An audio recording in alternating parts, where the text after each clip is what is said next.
My name is Vivian Jackson, and I discovered my daughter-in-law kissing my husband on our 45th wedding anniversary. Time seemed to stop in that moment. The scent of expensive perfume and betrayal hung heavy in the hallway outside our bedroom. I stood frozen, the echo of laughter from our anniversary party still ringing from downstairs.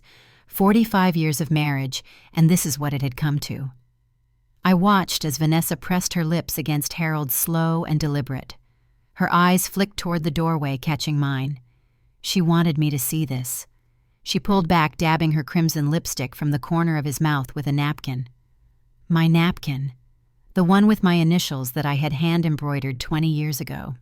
My husband lowered his head, unable to meet my eyes, pretending to straighten his tie. Vanessa smiled at me, a victor savoring her triumph. I should have screamed. I should have thrown something. I should have fallen apart right there in the hallway, while our friends and family celebrated downstairs, oblivious to the destruction happening above them. Instead, something strange happened inside me. A calm clarity washed over me, as if I were watching the scene from outside my body. My heart hammered in my chest, but my mind turned crystalline and sharp. I smiled. "Dessert is ready downstairs," I said, my voice surprisingly steady. "Chocolate cake with raspberry filling, your favorite Harold." Vanessa's smile faltered just for a second. This wasn't the reaction she had expected.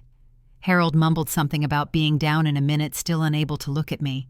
I turned and walked back downstairs to our guests, my steps measured and calm. Inside, something had shifted. A switch had flipped. The woman who had entered that hallway was not the same one who left it. Our living room was filled with faces I had known for decades. Marcus, our son, was regaling our neighbors with a story about little Elijah's first day of kindergarten. My grandson sat on his lap, half asleep, despite the noise around him.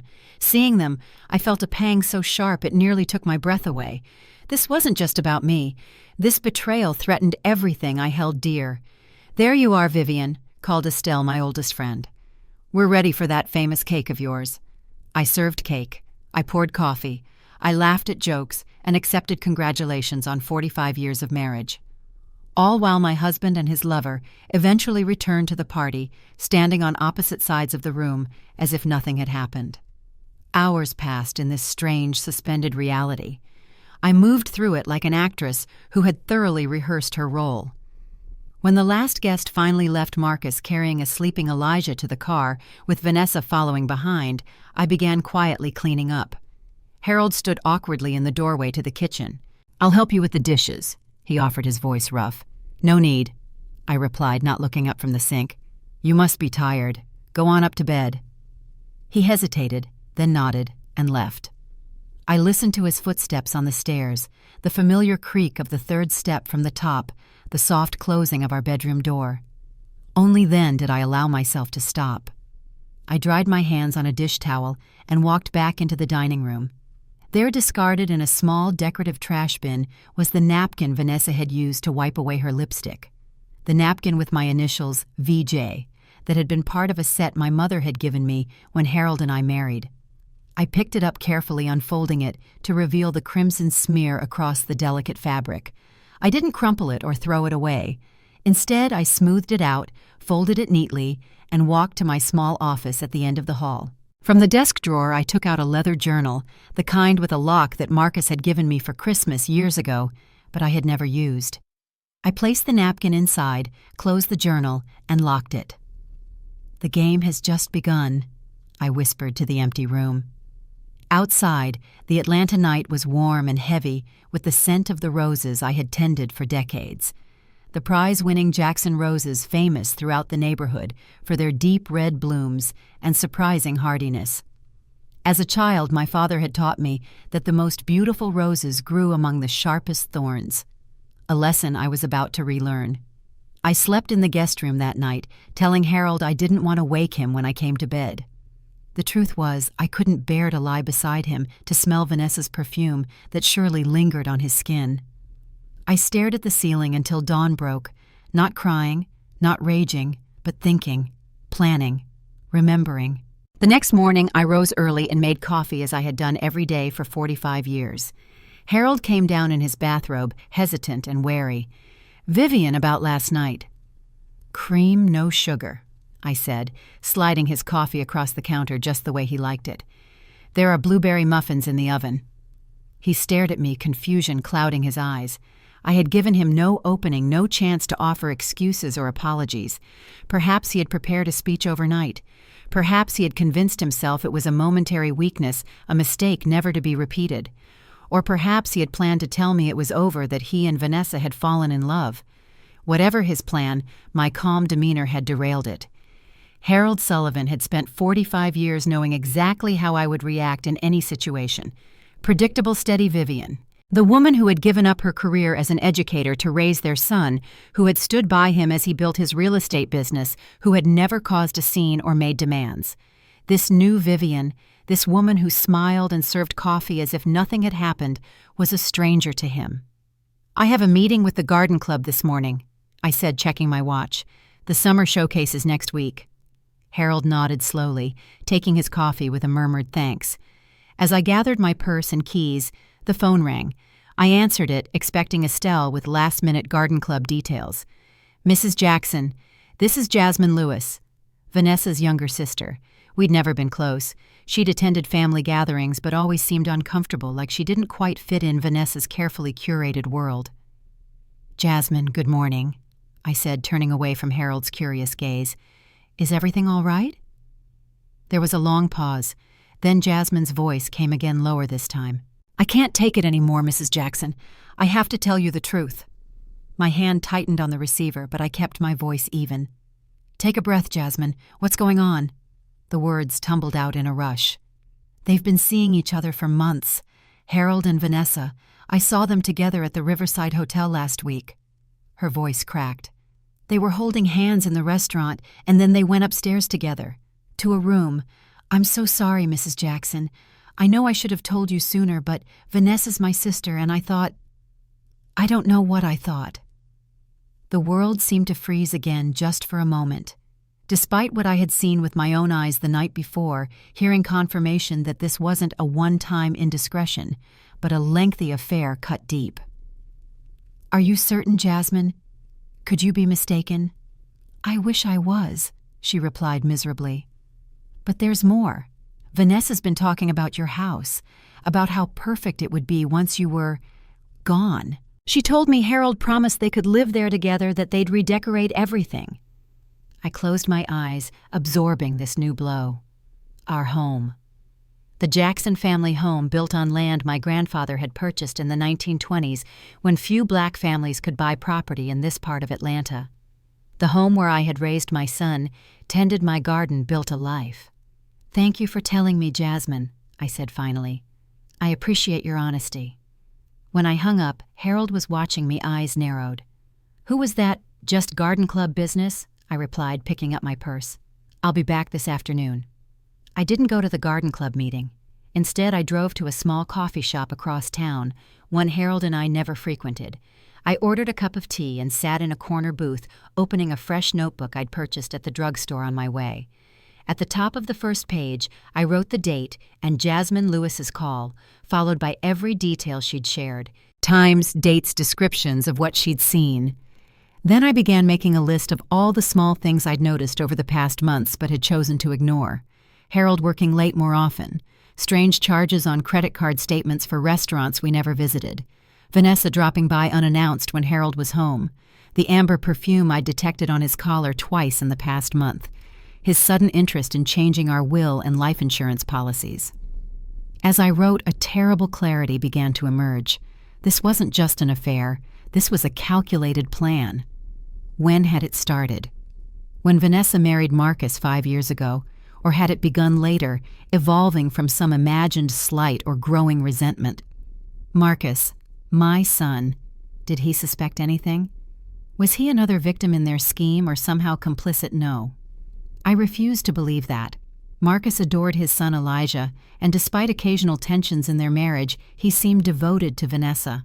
He worshipped his father too, having followed Harold into the real estate business. The thought of him discovering this betrayal made my heart ache. I closed the notebook and slipped it into my purse.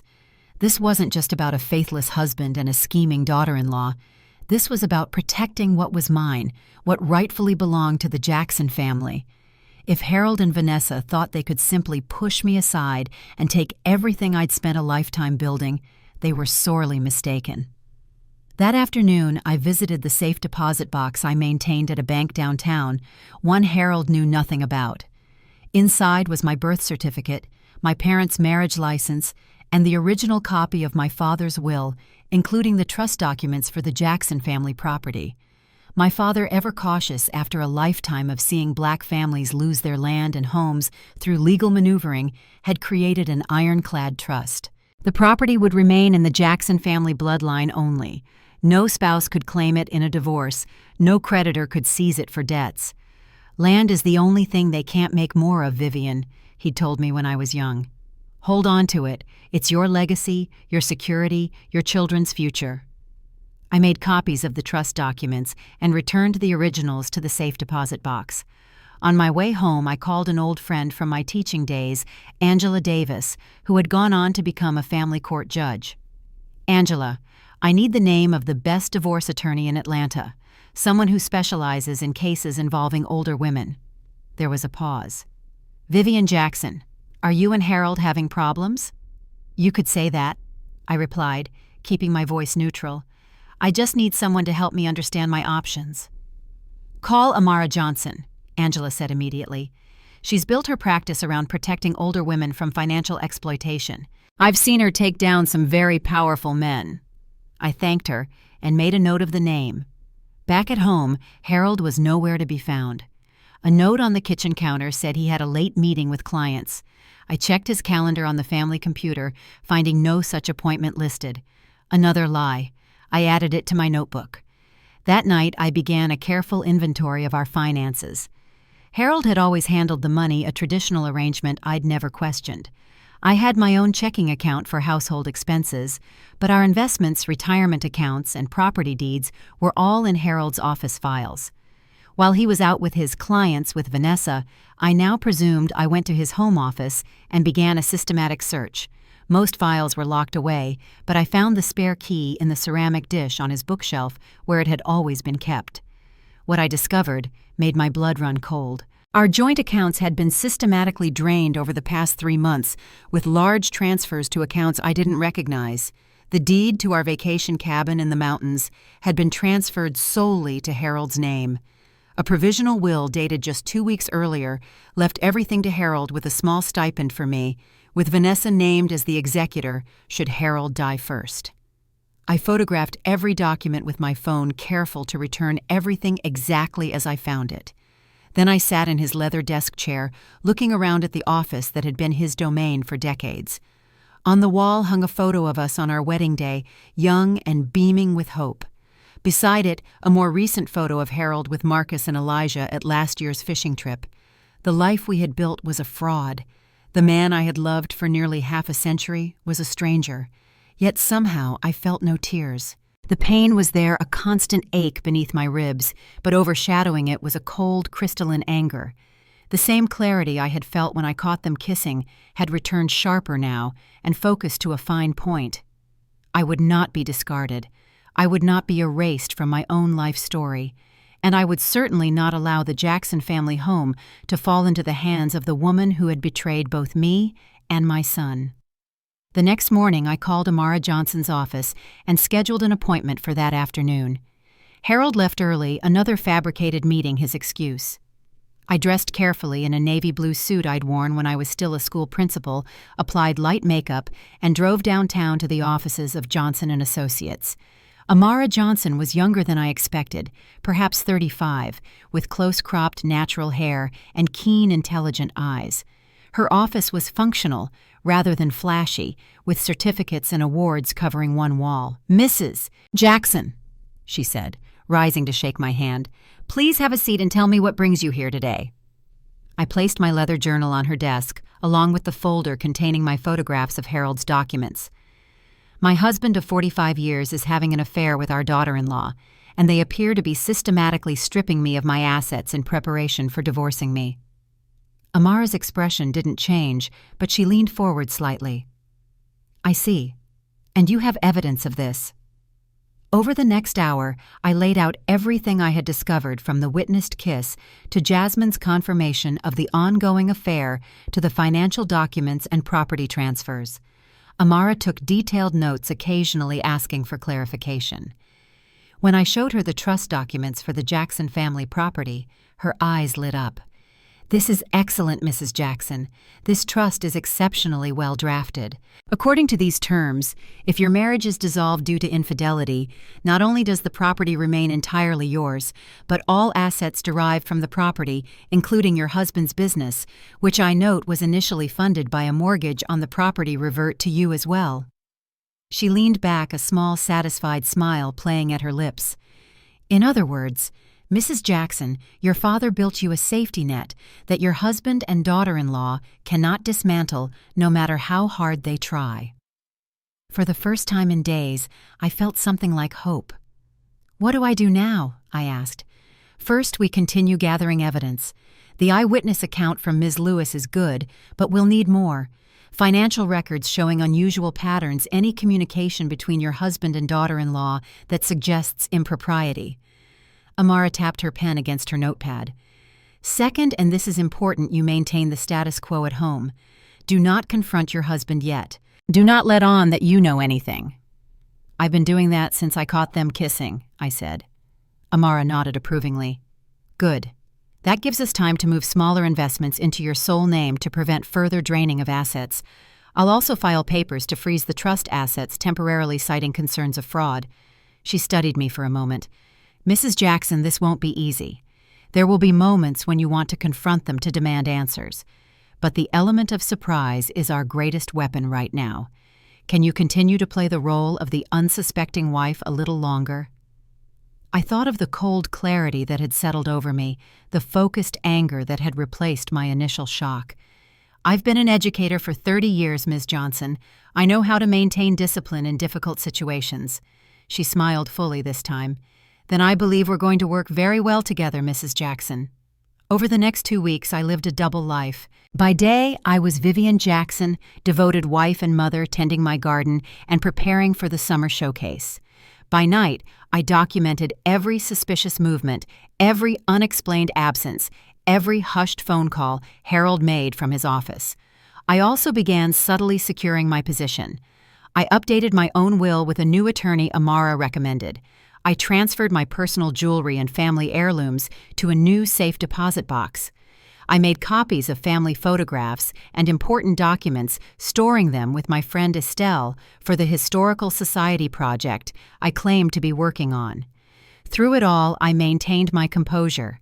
I served Harold his coffee each morning, asked about his day each evening, and slept in the guest room, claiming a persistent backache required a firmer mattress. Vanessa increased her visits, always with some flimsy pretext involving Elijah or neighborhood gossip. I welcomed her with the same warmth I'd always shown, even as I noted the calculating look in her eyes, the way she surveyed the house as if already planning renovations. "These curtains must be 20 years old, Mom," she said during one visit, running her fingers along my living room drapes. She always called me Mom, a familiarity that now felt like sandpaper on my skin. "Have you thought about updating to something more modern?" "These were hand-selected by my mother," I replied mildly. "Some things improve with age, rather than needing replacement." Her smile faltered, sensing perhaps the double meaning in my words, but she recovered quickly. "I suppose, but change can be refreshing too. Speaking of which, have you and Dad considered downsizing? This house is so much work for you now."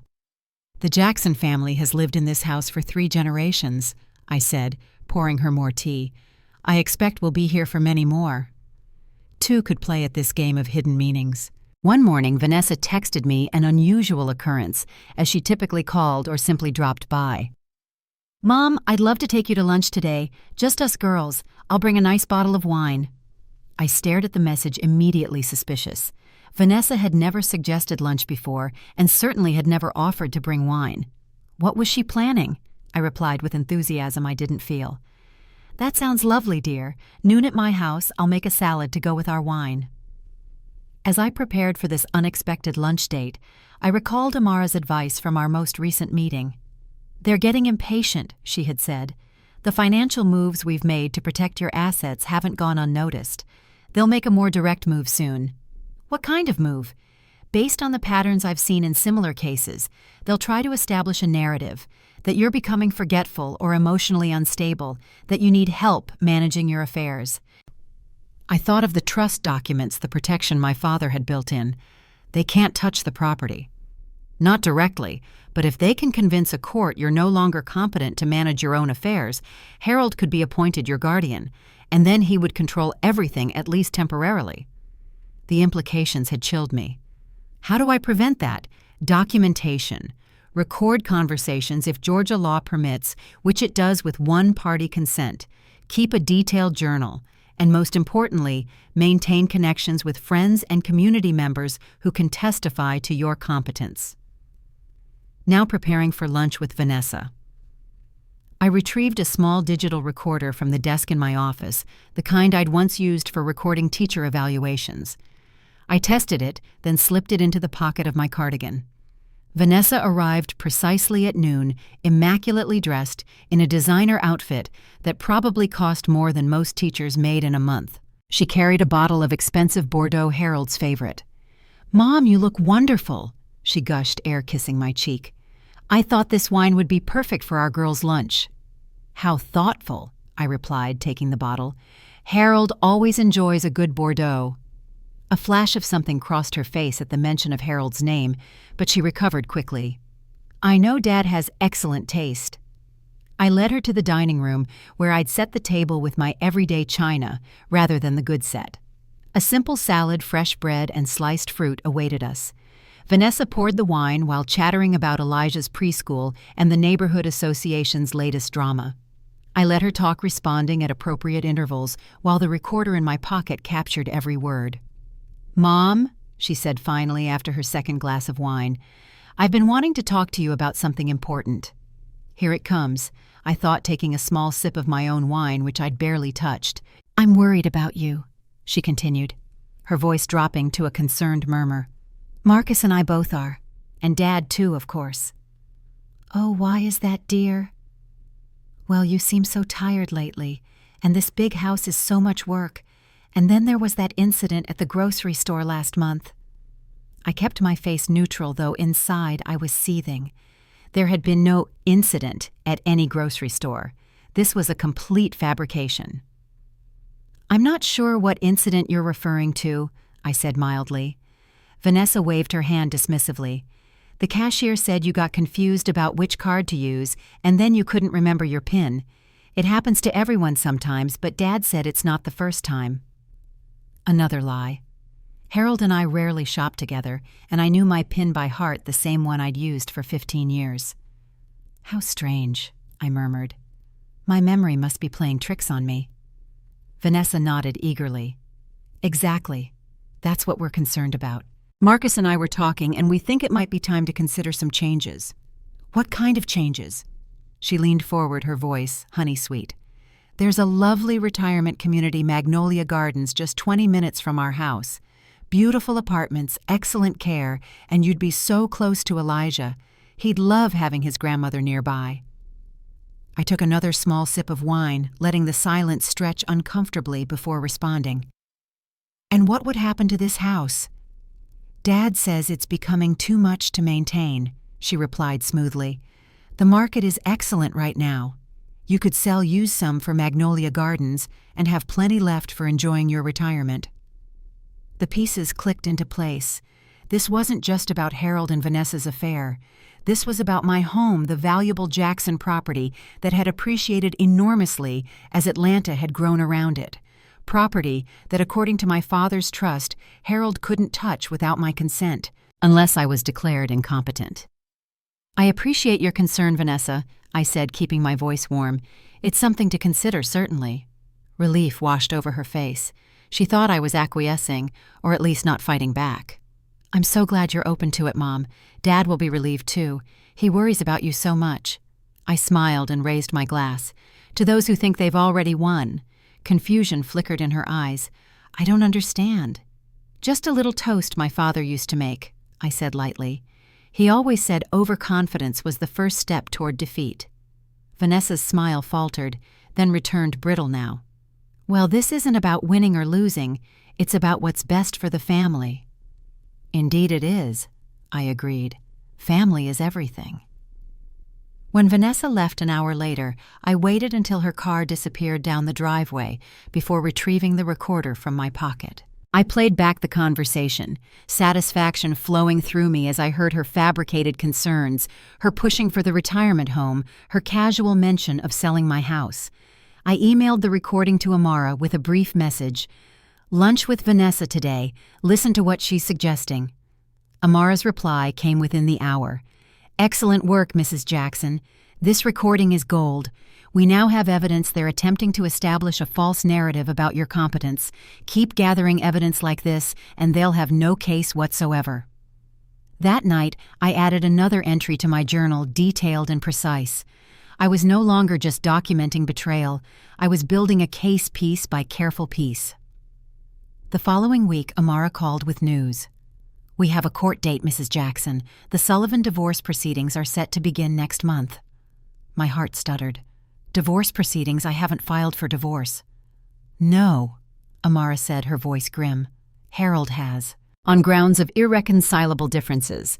His attorney, James Bennett, contacted me this morning to arrange a meeting to discuss asset division. Despite everything I knew, everything I'd seen with my own eyes, this still felt like a physical blow.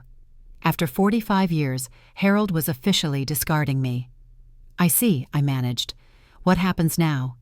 Now we play along, Amara said. We'll meet with Bennett, review their proposed settlement, and appear to consider it.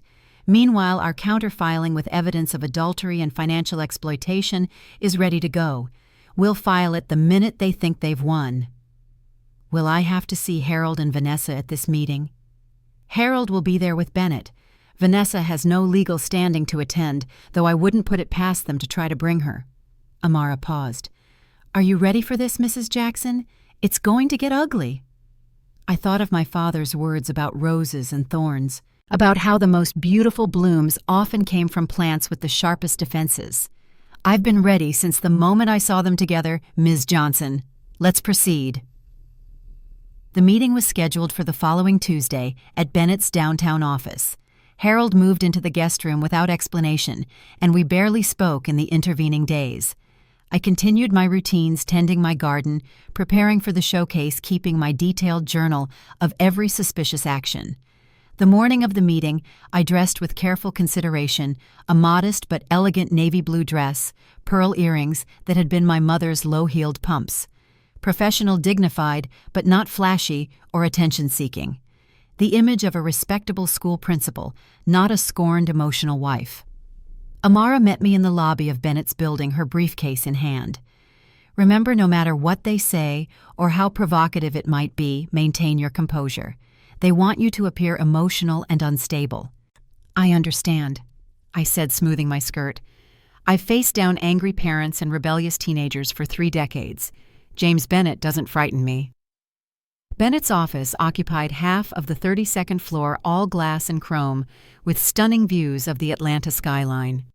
His receptionist, a young woman with a carefully blank expression, led us to a conference room where Harold and Bennett already waited. Harold looked older somehow, the lines around his mouth deeper, his eyes avoiding mine as we entered. Bennett rose to greet us, the picture of Southern courtesy, though his smile never reached his eyes. Mrs. Jackson, Ms. Johnson, thank you for coming. Please have a seat. Amara and I sat across from them, the polished conference table between us like a moat. Bennett opened a thick folder and slid several documents toward us. We've prepared what we believe is a very generous settlement offer, he began. Mr. Sullivan is committed to ensuring you're well taken care of, Mrs. Jackson, despite the unfortunate circumstances. I didn't touch the papers. Amara picked them up, scanning them with a neutral expression. As you'll see, Bennett continued, Mr. Sullivan proposes you retain the vacation cabin in the mountains, along with a monthly support payment sufficient to maintain your standard of living. Mr. Sullivan would retain the family home in Atlanta and the business assets. I felt a cold fury rise within me, but kept my face composed. The family home was not his to retain. It had never been his. The business had been built with Jackson family money secured against the property my grandfather had purchased nearly a century ago. Amara continued reading occasionally, making notes. Finally, she looked up. "This proposal is certainly thorough, Mr. Bennett. We'll need time to review it in detail, of course." Bennett nodded magnanimously. "Of course. Take all the time you need. Though I should mention Mr. Sullivan is eager to resolve this matter quickly and amicably." "I'm sure he is," I thought, "before I can discover more of what he's been hiding." "Mrs. Jackson," Bennett addressed me directly for the first time, "I understand this must be difficult, but I hope you'll consider this offer in the spirit it's intended. Mr. Sullivan wants to ensure your comfort while allowing you both to move forward with your lives." I looked at Harold, who still couldn't meet my eyes. 45 years together, and he couldn't even face me as he tried to take everything I'd spent a lifetime building. "May I see the papers?" I asked quietly. Amara handed them to me.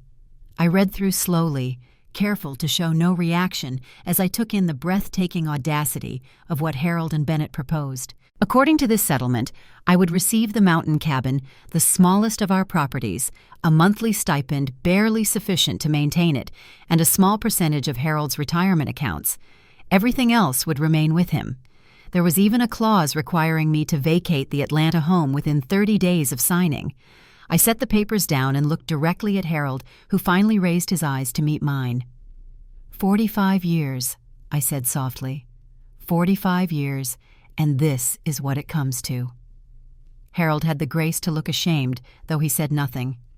I picked up the pen Bennett had placed before me.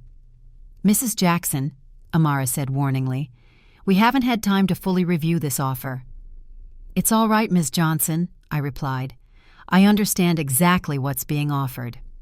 I signed my name at the bottom of the agreement, my handwriting steady and clear, as it had been when I marked student papers years ago. Bennett looked surprised, then pleased. "Well, that's excellent. I'm glad to see you're being reasonable about this, Mrs. Jackson." I stood smoothing my dress. 40 years of marriage taught me something, Mr. Bennett. When people think you're weak, that's when you can surprise them the most. As Amara and I left the conference room, I heard Harold call my name. I didn't turn around. In the elevator, Amara gave me a small approving nod. "Perfect performance, Mrs. Jackson. Now our counter-filing will hit them like a ton of bricks. They think you've surrendered, which means they'll stop being careful." I thought of the signed agreement in Bennett's hands, the smug satisfaction on his face, the relief in Harold's eyes. They believed they had won. They had no idea the game was just beginning. As Amara and I rode down in the elevator from Bennett's office, a strange lightness filled my chest. For weeks I had been walking a tightrope, balancing between the appearance of ignorance and the reality of my growing knowledge. Now, with my signature on those divorce papers, a new phase had begun. "What happens next?" I asked as we reached the lobby. Amara checked her watch. "Right now, Bennett is probably calling Harold, congratulating him on how smoothly that went. They believe you've surrendered without a fight."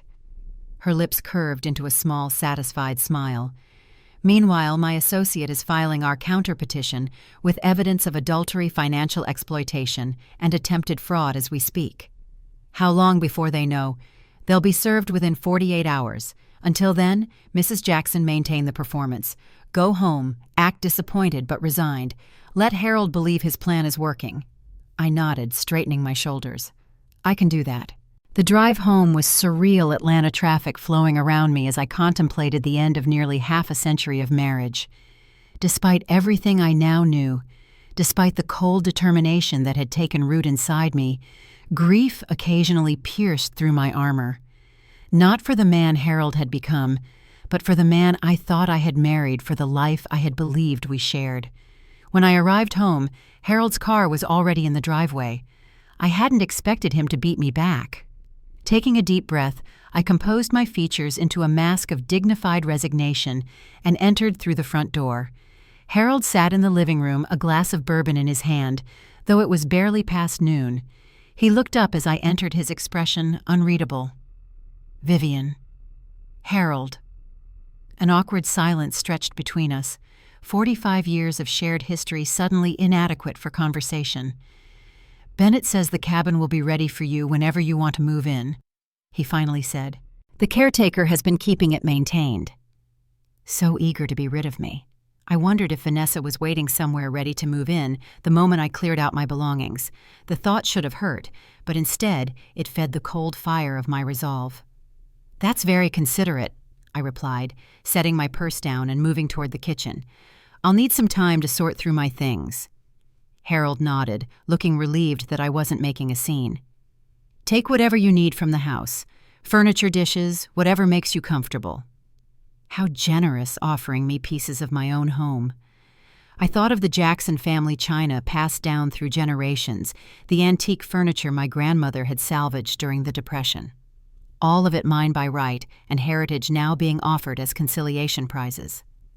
"Thank you," I said simply. "I'll make a list." That evening I prepared dinner as usual, though we ate in near silence. Harold attempted small talk about the weather, about the garden club showcase coming up, about anything except the divorce or the future. I responded politely but briefly, the perfect image of a woman accepting her fate with quiet dignity. After dinner, Harold retreated to his office while I cleaned the kitchen. Through the window above the sink, I could see my prize roses, their deep red blooms vivid against the gathering twilight.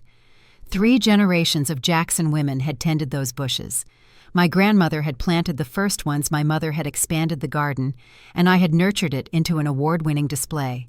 Vanessa would probably tear them out for a swimming pool. I pushed the thought away. The garden would remain mine, along with the house and everything else. Harold just didn't know it yet.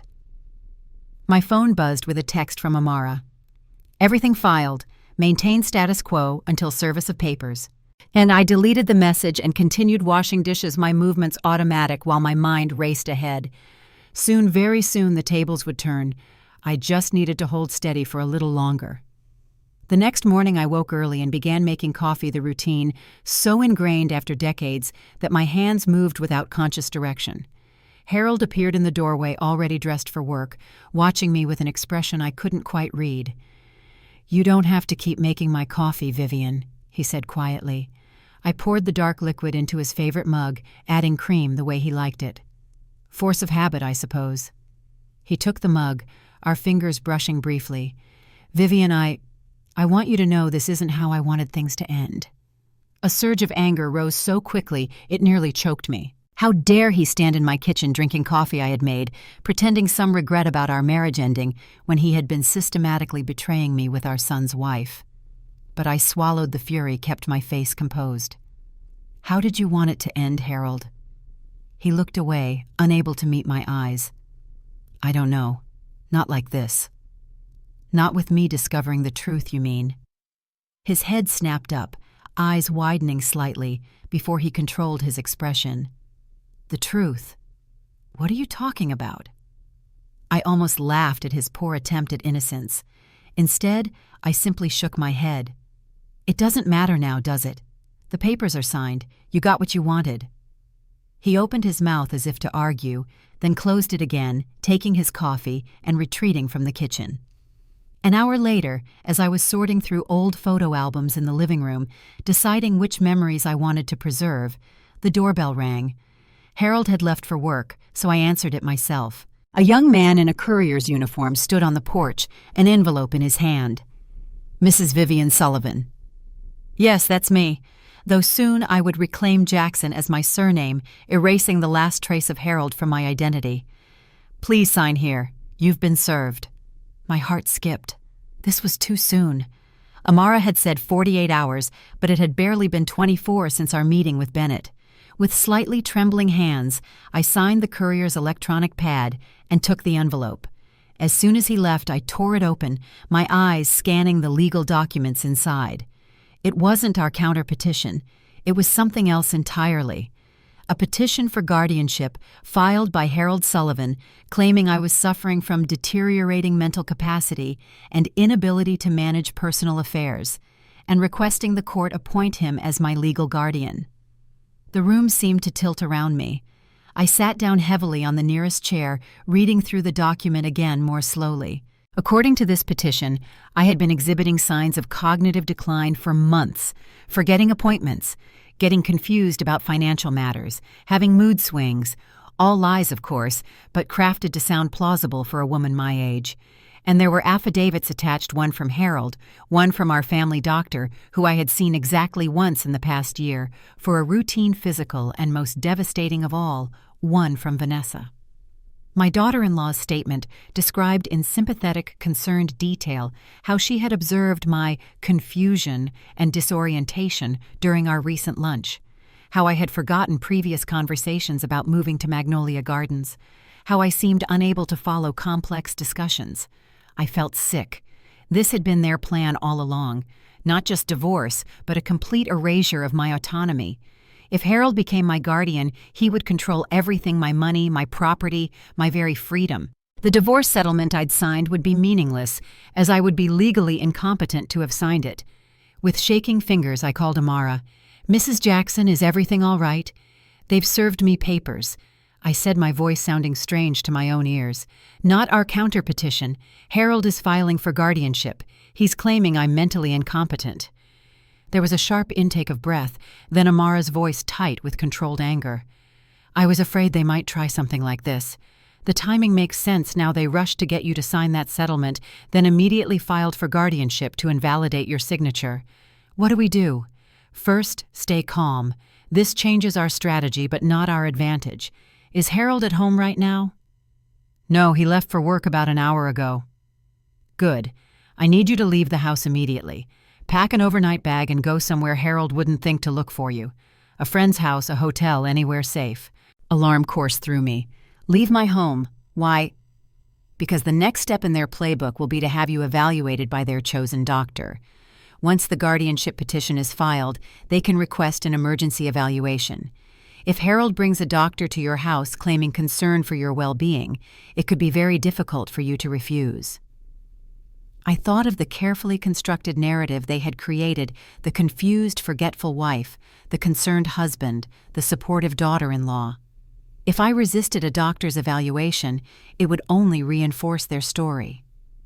"I understand," I said. "I'll go to my friend Estelle's house. Harold barely knows her." "Perfect. Go there now, and I'll meet you in 2 hours. Bring all your documentation, especially your journal and the recordings." I hung up and moved quickly, decades of emergency preparedness as a school principal kicking in. Within 20 minutes, I had packed essentials into a small suitcase, gathered my leather journal and the thumb drive containing all my evidence, and written a brief note for Harold saying I was visiting a friend for a few days to clear my head. As I backed my car out of the driveway, I looked at the house, my family's house for 3 generations, and wondered if I would ever return.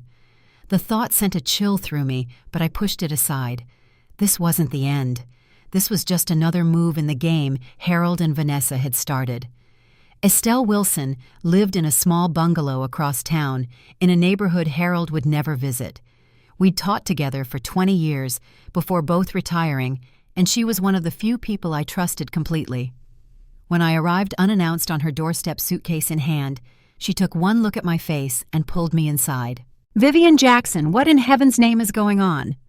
I sat at her kitchen table, accepted the sweet tea she pressed into my hands, and told her everything: the affair, the financial manipulation, the divorce, and now the guardianship petition.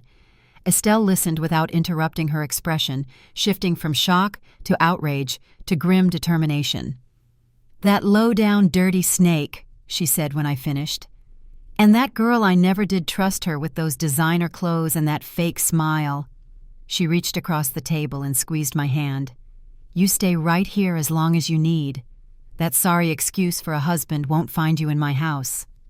Tears pricked at my eyes, the first I'd allowed myself since discovering the affair.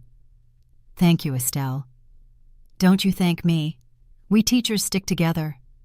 She stood and began pulling containers from her refrigerator. "Now I'm going to fix you a proper lunch while we wait for this lawyer of yours. Can't fight snakes on an empty stomach." Amara arrived precisely 2 hours later, briefcase in hand, her expression professionally composed, but with anger simmering beneath the surface. She joined us at Estelle's kitchen table, accepting a glass of tea with a grateful nod. "Mrs. Jackson, I've reviewed the guardianship petition. It's aggressive but not unexpected. They're moving faster than I anticipated, which tells me they're concerned about what you might know or what actions you might take. Can they really do this? I asked. Declare me incompetent based on nothing but their word. Not easily, no. The burden of proof is on them to demonstrate incapacity. But these cases can be complicated, especially when family members are aligned against you. She opened her briefcase and removed several documents. The good news is we filed our counterpetition in the divorce action yesterday afternoon. Harold will be served tomorrow morning, which will throw a significant wrench in their plans. How so? Our petition includes evidence of adultery and financial exploitation, which directly contradicts the narrative they're trying to build. If you're cognitively impaired, how did you manage to document their affair in such detail? How did you notice the financial irregularities? The two stories can't both be true. Relief washed through me. So what's our next step? We need our own medical evaluation immediately from a respected geriatric specialist with no connection to Harold or your regular doctor. I've already scheduled an appointment for tomorrow morning with Dr. Eleanor Chen at Emory. She's the head of geriatric medicine and frequently serves as an expert witness in capacity cases. And until then, you stay here where Harold can't find you. We need to assume they're moving quickly. Once Harold is served with our counterpetition tomorrow, he'll realize you know far more than he thought. That makes you dangerous to their plans. The gravity of the situation settled over me like a heavy blanket. I wasn't just fighting for my property or my dignity anymore. I was fighting for my very freedom. There's something else you should know, I said, pulling out my phone. My son Marcus texted me this morning. He wants to meet for lunch tomorrow. He says it's important. Amara frowned. Have you responded? Not yet. I don't know if I can trust him. He's married to Vanessa, after all. But he's also your son, Estelle interjected. And if anyone deserves to know what's happening, it's him. Amara considered this. Meeting him could be risky. If he's working with Harold and Vanessa, he could tell them where you are. I thought of Marcus, of the little boy who had once brought me wildflowers from the garden, of the young man who had stood proud at his college graduation, of the father who gazed at his son Elijah with such tenderness. Could he really be part of this cruel scheme? I need to see him, I decided. But not tomorrow. I'll text him and suggest the day after my evaluation with Dr. Chen, and I'll meet him somewhere public. Amara nodded reluctantly. That's reasonable. But be careful what you reveal. Until we know whose side he's on, treat everything as potentially getting back to Harold and Vanessa. I composed a brief text to Marcus. Can't do lunch tomorrow. How about Thursday at 1 p.m. Rosewood Cafe downtown?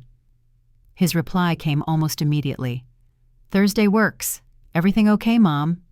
Dad said you left the house. I stared at the message, unsure how to respond. Finally, I typed, just needed some time to think. See you Thursday.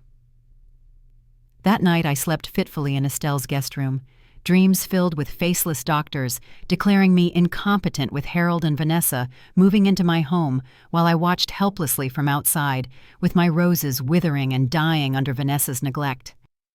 I woke before dawn, my heart racing, momentarily disoriented in the unfamiliar room. As reality settled back around me, I reached for my leather journal on the nightstand and wrote down everything that had happened the previous day, every detail I could remember about the guardianship petition, every emotion that had coursed through me. Writing calmed me, transformed fear and anger into clear, ordered thoughts. By the time Estelle knocked softly with a cup of coffee, I felt steadier, more focused. You ready for today, honey? She asked, setting the coffee beside me. As ready as I'll ever be, I replied. Dr. Chen's evaluation was thorough and exhaustive. For 3 hours, she tested every aspect of my cognitive function: memory, reasoning, language, spatial awareness, judgment. She reviewed my medical history, asked about my daily routines, inquired about my professional background and current activities. Through it all, I remained calm and focused, answering every question thoughtfully. This wasn't just a medical evaluation. It was my chance to establish an official record of my competence. When we finished, Dr. Chen smiled warmly. Mrs. Jackson, I've evaluated hundreds of patients for cognitive capacity. Based on today's assessment, I can state unequivocally that you show no signs of cognitive impairment whatsoever. In fact, your cognitive function is excellent for a person of any age. Relief flooded through me. Thank you, doctor. I'll prepare my full report for Ms. Johnson immediately. And Mrs. Jackson. Her expression grew serious. If anyone has suggested otherwise, they are either mistaken or deliberately misrepresenting your condition. Amara was waiting in the reception area, rising as I emerged from Dr. Chen's office. How did it go? Dr. Chen says I show no signs of cognitive impairment whatsoever. Amara's professional composure cracked briefly, revealing a genuine smile. Excellent. This report will be crucial for our case. She checked her watch. Harold should have been served with our counterpetition about 2 hours ago. I expect we'll be hearing from Bennett soon. As if on cue, her phone rang. She glanced at the screen, then at me. Speak of the devil. It's Bennett's office. She stepped away to take the call, her voice dropping to a professional murmur. I sat in the waiting room watching through the window as Atlanta traffic flowed past people going about their normal lives, unaware of the battle being waged for mine. Amara returned a few minutes later, her expression grim but satisfied. Bennett wants an emergency meeting this afternoon. It seems Harold is quite disturbed by the contents of our counterpetition. I imagine finding out his wife knows about his affair with their daughter-in-law would be disturbing, I said dryly. Indeed. I've agreed to meet him at 4 today, but I told him you wouldn't be present. I cited concern about Harold's recent actions as the reason. What will happen at this meeting? Bennett will bluster and threaten. He'll try to intimidate me into withdrawing our petition. He'll probably offer a more generous settlement. Amara's eyes gleamed with determination. And I'll reject everything unless they withdraw the guardianship petition immediately and agree to our terms regarding the family property. Do you think they will? Not immediately, no, but this is just the opening salvo in the negotiation. The important thing is that they now know we're not the easy targets they thought we were. That afternoon, while Amara met with Bennett, I remained at Estelle's house, helping her prepare dinner as a small way to repay her hospitality. The familiar motions of chopping vegetables and stirring sauces soothed my frayed nerves, grounding me in ordinary tasks, while extraordinary events swirled around me. You know, Estelle said as she watched me expertly debone a chicken, in all the years I've known you, I've never seen you as fierce as you are now. Harold really doesn't know what he's up against. I smiled faintly. I'm not sure I knew myself. All these years I thought being a good wife meant supporting Harold managing the home-raising Marcus. I put aside the woman who ran a school, who made tough decisions, who stood her ground. She was never gone, Estelle said, just waiting for when you needed her most. My phone rang, Amara's number flashing on the screen. I wiped my hands and answered. Mrs. Jackson, the meeting with Bennett just concluded, she said without preamble. As expected, they initially rejected our terms. However, I believe we've made them nervous. Bennett kept emphasizing Harold's concern for your well-being, trying to paint the guardianship petition as an act of care rather than control. Did they withdraw it? Not yet, but they've agreed to reconsider if we scale back our demands in the divorce. I, of course, made no concessions. I could hear the satisfaction in her voice. The most interesting development, however, is that Bennett mentioned your son Marcus several times. My heart stuttered. Marcus? How so? He suggested that Marcus is very concerned about you, that he supports his father's petition. I got the distinct impression they're planning to use him as a witness. Pain lanced through me. The thought of my own son testifying against me, helping Harold take away my autonomy, was almost unbearable. I see, I managed. Then tomorrow's lunch becomes even more important. Indeed, you need to find out where he stands. But Mrs. Jackson, her voice softened slightly, prepare yourself for the possibility that he may have sided with his father. After we hung up, I stood motionless in Estelle's kitchen, the half-prepared dinner forgotten. Marcus had always been closer to Harold than to me, following his father into real estate seeking his approval. But to participate in this scheme to help declare his own mother incompetent, I couldn't believe it. Bad news, Estelle asked gently. Bennett implied that Marcus is supporting Harold's guardianship petition. I said, my voice hollow. Estelle made a dismissive noise. That doesn't sound like the Marcus I know. That boy adores you. He adores his father too, and he's married to Vanessa. All the more reason to talk to him tomorrow. Give him a chance to explain before you assume the worst.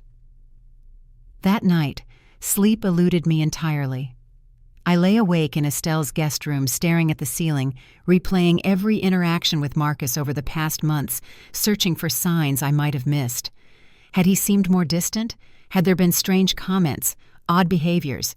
Nothing specific came to mind, but then I had been blind to Harold's betrayal as well. Morning brought no clarity, only the grim determination to face whatever came next. I dressed carefully for my lunch with Marcus, choosing a tailored pantsuit and low heels professional rather than maternal. If he was indeed supporting Harold's petition, I wanted him to see not just his mother, but Vivian Jackson, former principal, a woman of competence and dignity. The Rosewood Cafe was busy when I arrived, the lunch crowd a mix of business people and tourists. I selected a table near the center of the room, visible from all angles. If this conversation went poorly, I wanted witnesses. Marcus arrived 5 minutes late, looking harried and tired. He spotted me immediately, weaving through the tables with long strides. As he drew closer, I studied his face, searching for clues to his allegiance, but saw only strain and what might have been concern. "Mom," he said, leaning down to kiss my cheek before taking the seat opposite me. "I've been worried about you." "Dad said you just left without explanation." "I left a note," I replied, keeping my voice neutral. "I needed some time to think." "About the divorce, I know it must be a shock, but Dad says it's for the best, that you two have grown apart." So Harold hadn't told him about the guardianship petition. Interesting. "Marcus," I said carefully, "what exactly has your father told you about our situation?" He shifted uncomfortably. "Just that you and he have decided to separate, that it's amicable, that he's concerned about you living alone in that big house." "Has he mentioned Magnolia Gardens, the retirement community?" Marcus's brow furrowed. "No. Why would he? You love your home." He leaned forward. "Mom, what's going on? You seem different." I studied my son's face, the features so like his father's, but with my mother's eyes searching for any sign of deception. I saw only confusion and growing alarm. "Marcus," I said finally, "there's something you need to know. Something that will be painful to hear." I had just opened my mouth to continue when the cafe door opened and Vanessa walked in, her eyes scanning the room until she spotted us. Her face registered surprise, quickly masked with a smile as she approached our table. "Mom, Marcus, what a coincidence running into you both here." No coincidence at all, I thought, watching, as she bent to kiss Marcus's cheek before taking the empty chair beside him without invitation. "I was just downtown shopping and thought I'd grab lunch," she continued. "I'm so glad I ran into you, Mom. We've all been so worried. Dad said you needed some space after signing the divorce papers, but we didn't expect you to just disappear." The concern in her voice sounded genuine, but her eyes were calculating, watching my reaction carefully. I wondered if Harold had sent her to interrupt our conversation, afraid of what I might tell Marcus. "It's been a difficult time," I said noncommittally. "Of course it has," Vanessa said, reaching across to pat my hand. I resisted the urge to pull away.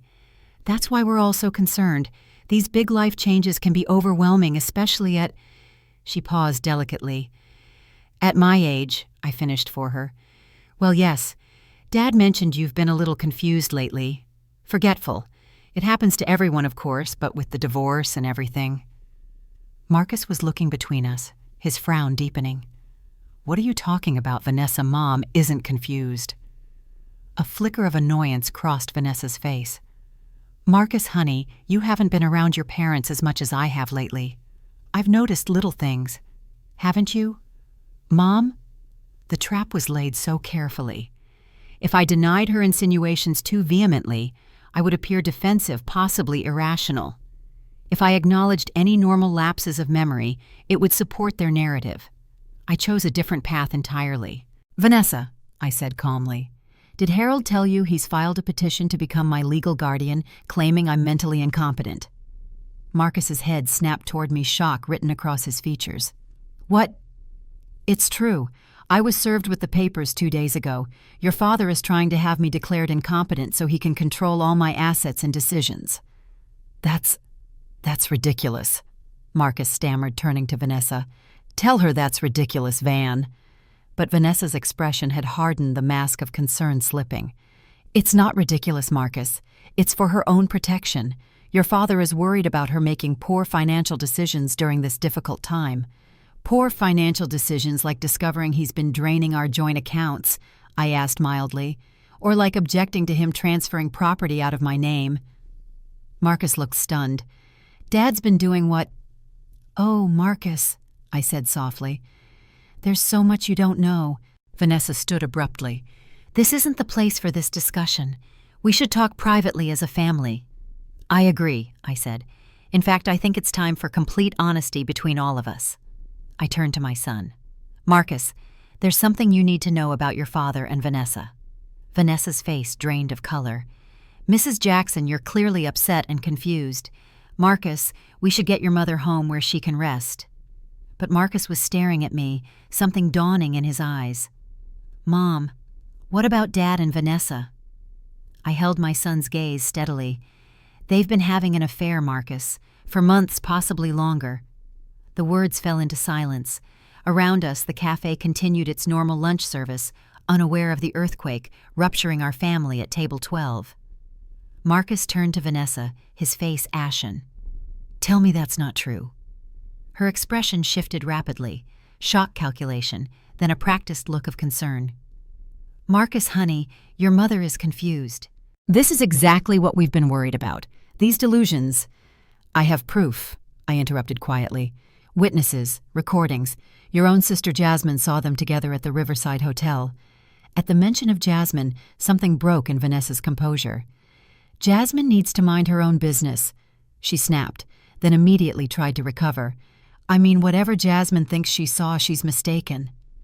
Marcus stood suddenly, his chair scraping loudly against the floor. I need to see this proof. Now. Vanessa grabbed his arm. Marcus, you can't seriously believe this. Your mother needs help, not encouragement for these fantasies. He shook her off, his face hard with anger I had never seen before. My mother has never lied to me in my life. I can't say the same for you right now. He turned to me. Mom, where are you staying? I want to talk privately. I hesitated, conscious of Vanessa listening intently, despite her pretense of hurt outrage. I'll text you the address, I said finally. Come at 7 tonight, alone. As Marcus strode from the cafe without another word to either of us, Vanessa's careful mask dissolved completely. She leaned across the table, her voice low and venomous. You've made a serious mistake, Vivian. Harold and I were prepared to be generous to ensure you were comfortable. Now you'll get nothing. I met her gaze calmly. You never understood our family, Vanessa. You thought marrying Marcus was your path to wealth and status. Then you decided Harold was an even better target. But you overlooked something crucial. Oh, and what's that? She asked with a sneer. I gathered my purse and stood. The Jackson family has survived much worse than a scheming social climber and a weak man's midlife crisis. We endured slavery, Jim Crow redlining, and 100 other injustices to keep our land and our dignity. You really think I'm going to let you take it all without a fight? For once, Vanessa had no clever response. I left her sitting there staring after me with a mixture of shock and hatred that told me one thing clearly: the real battle was just beginning. As I drove back to Estelle's house after the confrontation with Vanessa, my hands were steady on the wheel, despite the storm raging within me. I had finally said aloud what I'd known for weeks: Harold and Vanessa were having an affair, and they had conspired to take everything from me. Most devastating of all, they had tried to use my own son against me. The look on Marcus's face when I revealed the truth haunted me. Shock, disbelief, then a terrible dawning understanding. No mother ever wants to deliver such pain to her child. Yet in this case, the truth, however brutal, was necessary. When I arrived at Estelle's bungalow, she was waiting anxiously on the porch. "Well," she demanded as soon as I stepped from the car, "how did it go?" "Marcus knows," I said simply. "He's coming here at 7 to talk." Inside, I called Amara to update her on the lunch confrontation. Her response was measured, but approving. "You forced their hand," she said. "Now that Marcus knows they can't use him as a witness against you. If anything, he may become our strongest ally." "If he believes me," I replied. "He's devastated, confused. Vanessa will undoubtedly try to convince him I'm delusional."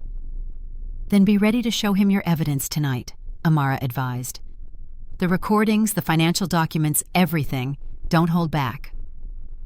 After we hung up, I spent the afternoon organizing my journal, the thumb drive with financial records, and the recordings I'd made of conversations with Vanessa.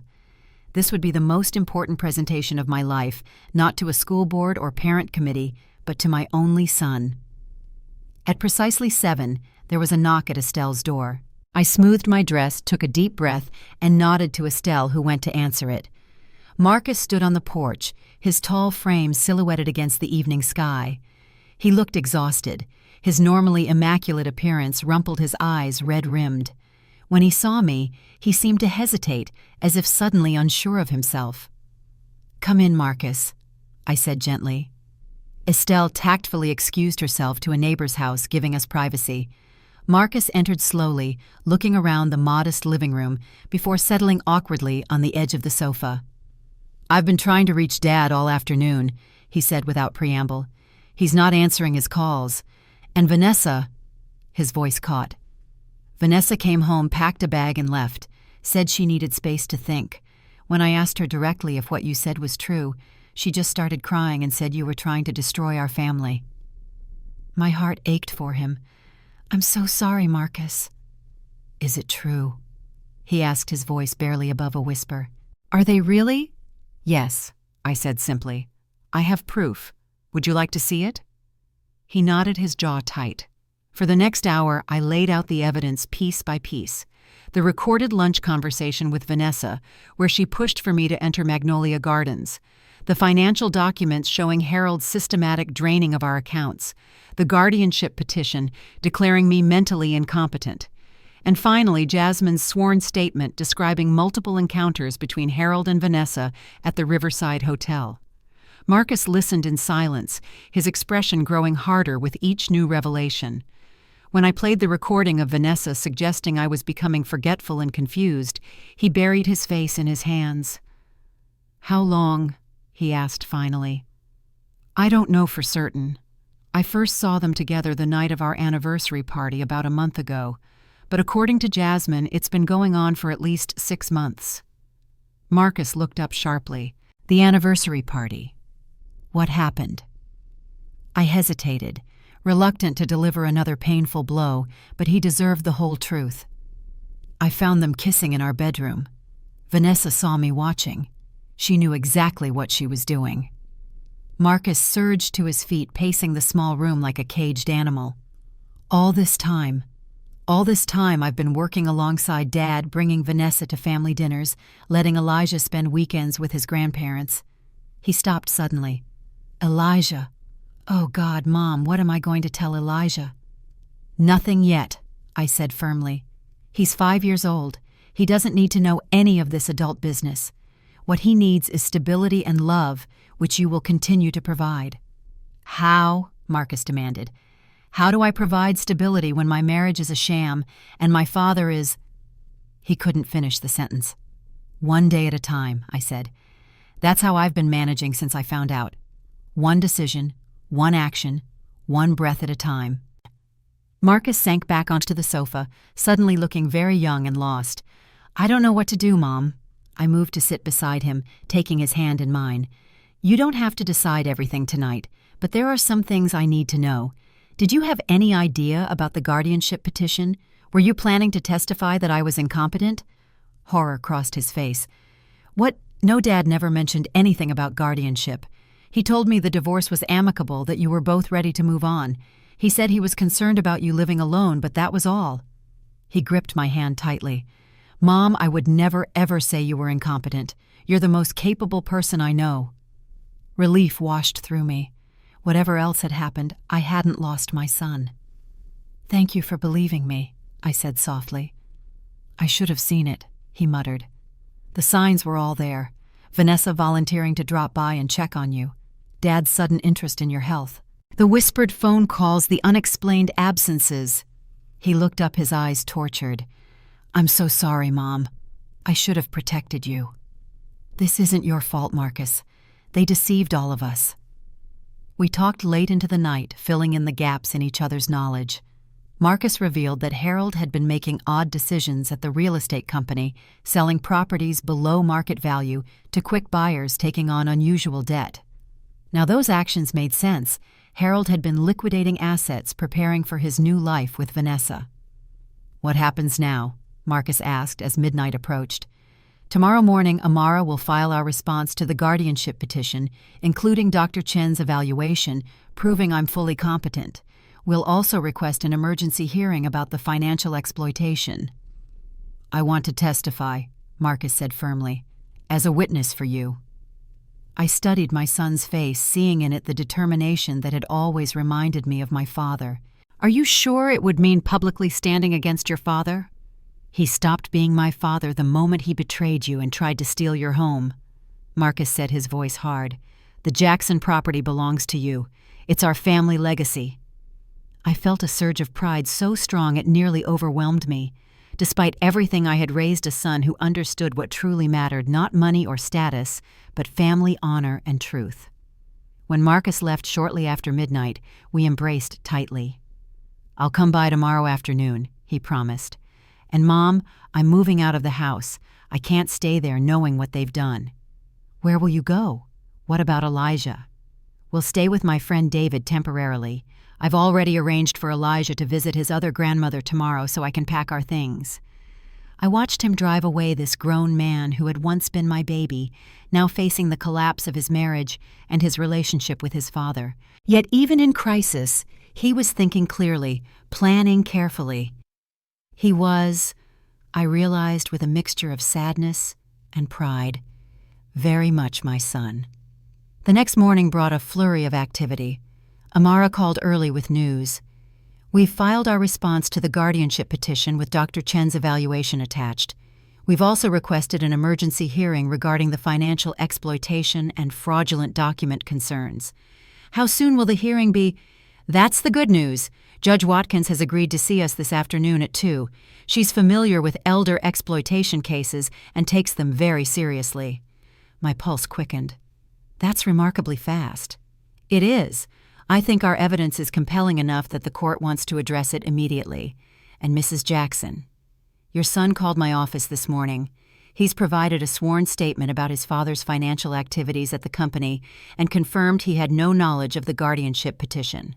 Relief flooded through me. Marcus had wasted no time in taking action. There's one more thing, Amara continued, her voice taking on an edge of satisfaction. I received a call from James Bennett. It seems Harold is suddenly very interested in negotiation. What kind of negotiation? He's offering to withdraw the guardianship petition in exchange for a more equitable division of assets in the divorce. I laughed softly without humor. In other words, now that he knows I'm not as helpless as he thought, he's willing to settle for merely taking half of what's mine instead of everything. Precisely. I told him we'd consider his offer after today's hearing. I spent the morning with Estelle, trying to stay calm by helping her with household chores. The normality of folding laundry and washing dishes was soothing, a counterpoint to the legal drama unfolding around me. What will you wear to court? Estelle asked, as we hung sheets on the line in her small backyard. I hadn't even considered it. I don't know. Something dignified, I suppose. Estelle shook her head firmly. No, honey. Something powerful. You're not going as a victim or a supplicant. You're going as Vivian Jackson, claiming what's rightfully yours. She disappeared into her bedroom and returned with a garment bag. I've been saving this for a special occasion, but I think you need it more than I do. Inside was a stunning sapphire blue dress suit, the kind that commands attention without being flashy. Estelle, I couldn't possibly. You can and you will, she insisted. You need armor today, and there's nothing more powerful than a black woman in blue. At 1:30, dressed in Estelle's suit, with my hair freshly arranged, I met Amara outside the courthouse. She looked me over with approval. Perfect. You look exactly like what you are, a dignified, competent woman who has been wronged. The courtroom was smaller than I expected, wood-paneled and formal. Marcus was already seated in the front row, and he stood as I entered, his face tight with concern. I squeezed his hand in reassurance before taking my place beside Amara at the plaintiff's table. A few minutes later, the door opened again, and Harold entered with James Bennett. I hadn't seen Harold in days, and the change shocked me. He looked haggard, his normally immaculate appearance disheveled, his eyes darting nervously around the room. When he saw Marcus sitting behind me, he visibly flinched. "All rise," called the bailiff, as Judge Watkins entered, a stern-looking woman in her 60s with close-cropped silver hair. "Be seated," she said briskly, opening the file before her. "We're here for an emergency hearing regarding Jackson v. Sullivan petition for injunctive relief against financial exploitation and fraudulent guardianship claims." She peered over her reading glasses at each table. "I've reviewed the filings from both sides. This is a most disturbing case." Bennett rose smoothly. "Your Honor, my client is deeply concerned about his wife's well-being. Any financial actions he's taken have been solely to protect their joint assets during a difficult transition." Judge Watkins fixed him with a penetrating stare. "Mr. Bennett, I've reviewed the medical evaluation from Dr. Eleanor Chen, one of the most respected geriatric specialists in the Southeast. She finds Mrs. Jackson not only competent, but exceptionally sharp. Yet your client filed a guardianship petition claiming severe cognitive impairment based on, she consulted the papers, observations from himself and Mrs. Jackson's daughter-in-law, neither of whom has medical training." She set the papers down. "I find that curious, don't you?" Bennett shifted uncomfortably. "Your Honor, my client was acting on genuine concern." "Save it," Judge Watkins interrupted. "I've been on this bench for 20 years, Mr. Bennett. I know elder exploitation when I see it." She turned to Amara. "Ms. Johnson, present your evidence regarding the financial matters." For the next hour, Amara methodically presented our case: the systematic draining of joint accounts, the transfer of property deeds, the fraudulent signature authorizations. She played the recording of my lunch with Vanessa, where the push for Magnolia Gardens was clearly evident. She entered into evidence Dr. Chen's comprehensive evaluation, confirming my cognitive health. Throughout it all, I sat with my back straight, eyes forward, the very picture of competence and dignity. Occasionally, I glanced at Harold, who seemed to shrink further into himself with each new piece of evidence. Finally, Judge Watkins called Marcus to testify. He approached the witness stand, was sworn in, and began describing the financial irregularities he had discovered at the family business. "In the past 3 months, my father sold 4 commercial properties well below market value to cash buyers. The proceeds were transferred to accounts I had no access to, despite being a partner in the business." Marcus's voice was steady, professional, though I could hear the underlying pain. "When I questioned these decisions, I was told they were strategic moves to position the company for expansion." "And what do you believe now?" Amara asked. "I believe my father was liquidating assets in preparation for divorce, hiding the proceeds to prevent my mother from receiving her fair share." Bennett objected, claiming speculation, but Judge Watkins overruled him. "The witness is a partner in the business and qualified to assess financial patterns." "Mr. Sullivan," Judge Watkins addressed Marcus, "were you aware of your father's guardianship petition regarding your mother?" "No, Your Honor. I was told the divorce was amicable. The first I heard of any guardianship petition was yesterday from my mother.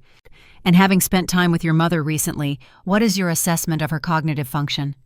Marcus looked directly at me, his eyes clear and certain. "My mother is the same sharp, intelligent woman she's always been. There is absolutely nothing wrong with her mind." When Marcus stepped down, Judge Watkins called a brief recess. As she left the courtroom, Harold approached our table, ignoring Amara's warning glance. "Vivian," he said, his voice low and urgent, "can we talk just for a minute?" I regarded him coolly. "I believe your attorney advised against that, Harold." "Please, this has gotten out of hand. You never meant for me to find out," I interrupted, keeping my voice calm. "You never meant for Marcus to discover the truth. You never meant for a judge to see through your guardianship scheme. Which part exactly didn't you mean, Harold?" He flinched as if struck. Vivian, we've been married for 45 years. Doesn't that count for anything? I looked at this man I had once loved, this stranger wearing my husband's face, and felt nothing but a distant sadness. It counted for everything, Harold. That's why your betrayal is unforgivable. Mom, Marcus said, stepping between us. Dad, I think you should go back to your table. Harold stared at our son, as if seeing him for the first time.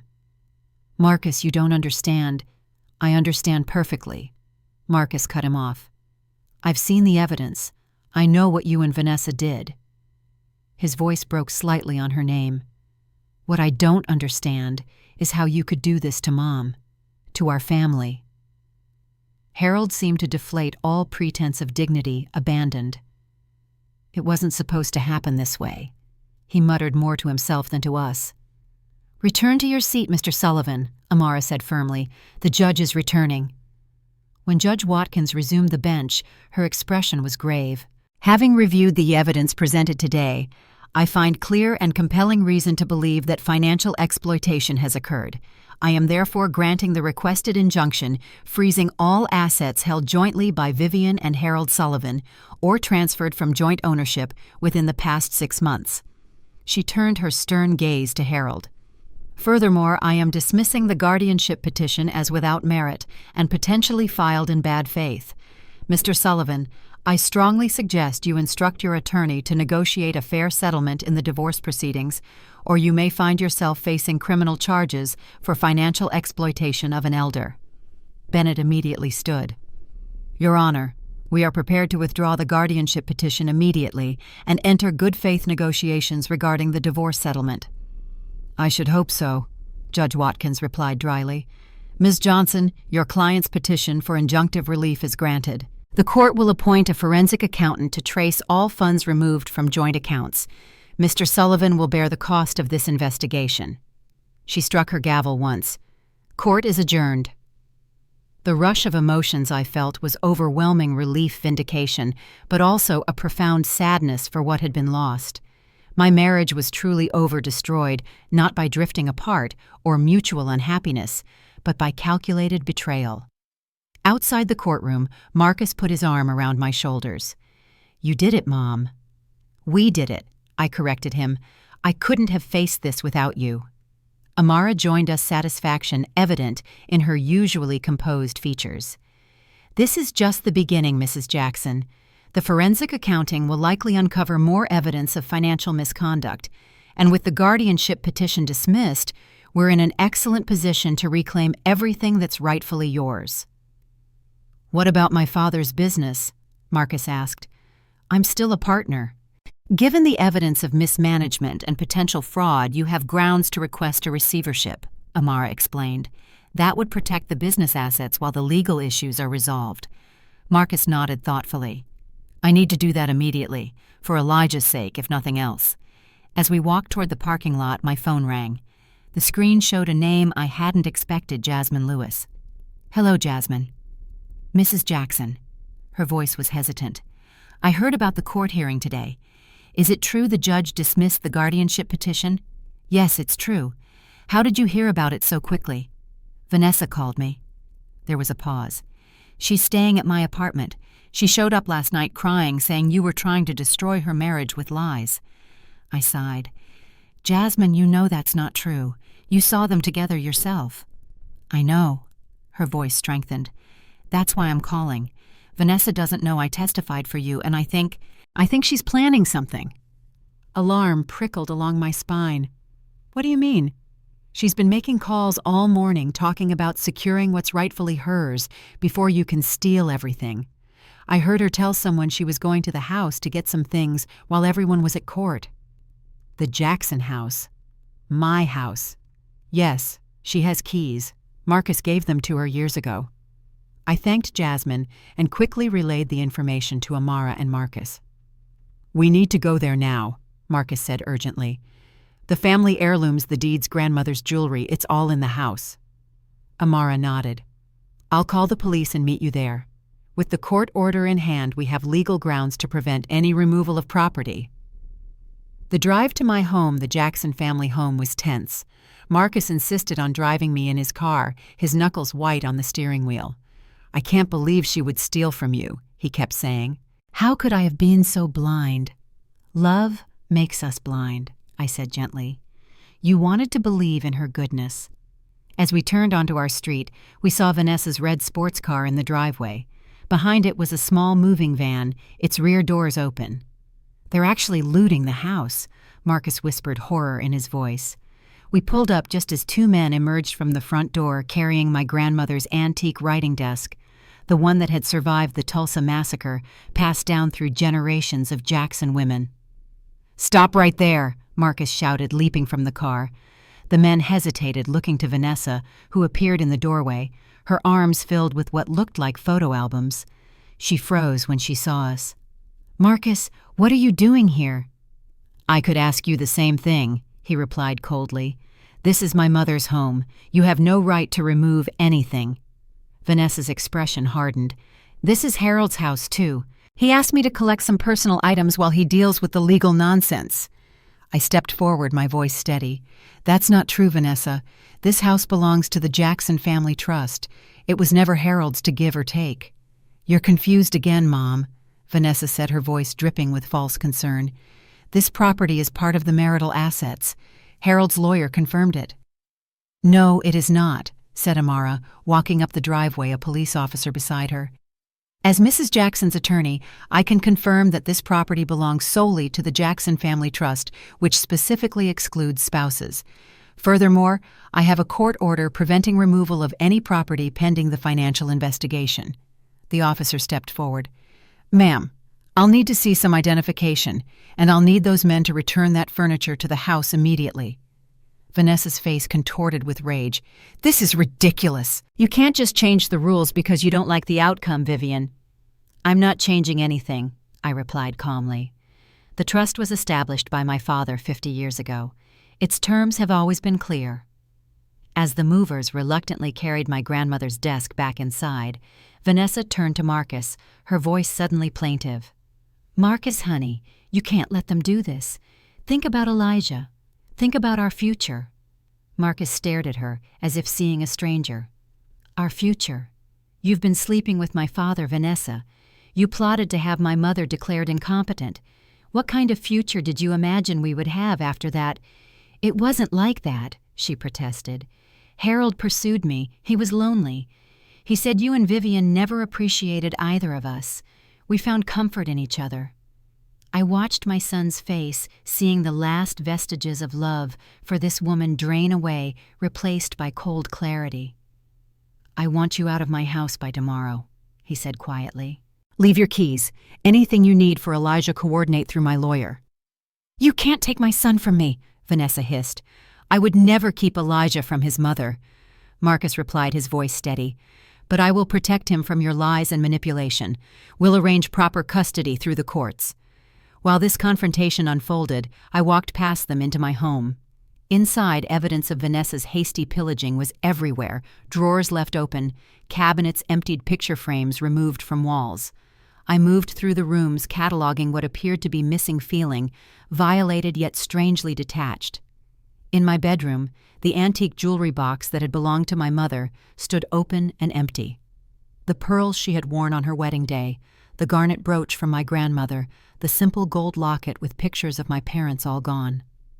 "The jewelry is missing," I told the officer who had followed me inside. He nodded grimly. "We'll need a complete inventory of what was taken," and I'd advised changing the locks immediately. By evening, the police had documented the theft, the movers had been questioned and released, and Vanessa had been escorted from the property, screeching threats of lawsuits all the way to her car. A locksmith had changed every lock in the house, and Marcus and I sat exhausted in the kitchen, cups of tea growing cold before us. "I'll stay here tonight," Marcus said. "I don't want you alone in case they try to come back." I reached across the table and squeezed his hand. "Thank you, son." "I'm so sorry, Mom, for all of this. It's not your fault. I brought her into our family. I gave her access to our home, our lives. You loved her," I said simply. "Love requires trust. She and your father betrayed that trust, not you." Marcus's phone had been buzzing periodically throughout the evening. Now he glanced at it and grimaced. "Dad again. 15 missed calls." "You should talk to him eventually," I said. "Not tonight, but sometime. He's still your father." Marcus shook his head. "I don't know if I can ever forgive him for this." "Forgiveness isn't something you do for the other person," I said quietly. "It's what you do for yourself to release the burden of hatred. It doesn't mean you forget or that you allow them back into your life." "How can you be so calm about all this, so philosophical?" Marcus asked, genuine wonder in his voice. I considered the question. "I suppose because I've already done my grieving. From the moment I saw them together at the anniversary party, I began mourning our marriage, the life I thought we had. What I feel now isn't the sharp pain of fresh betrayal, but the quieter ache of acceptance." Later that night, alone in my bedroom with new locks securing my home, I opened my leather journal for the first time in days. So much had happened since my last entry: the guardianship petition, Marcus learning the truth, the court hearing Vanessa's attempted theft. I wrote it all down, every detail, every emotion. Not as evidence anymore, but as testimony. A record of how a woman in her 60s, underestimated and nearly discarded, had found the strength to reclaim her life. When I finished writing, I went to the window and looked out at my rose garden silvered by moonlight. The bushes needed pruning, the beds weeding after my absence. Tomorrow I would tend them, my hands in the soil. My grandfather had bought, my grandmother had nurtured, my mother had protected, and I had inherited. Some of the older blooms had withered in my absence, their petals scattered on the ground. But new buds were forming tight with promise, waiting for their moment to unfurl. I thought of what my father had taught me all those years ago, that the most beautiful roses grow among the sharpest thorns.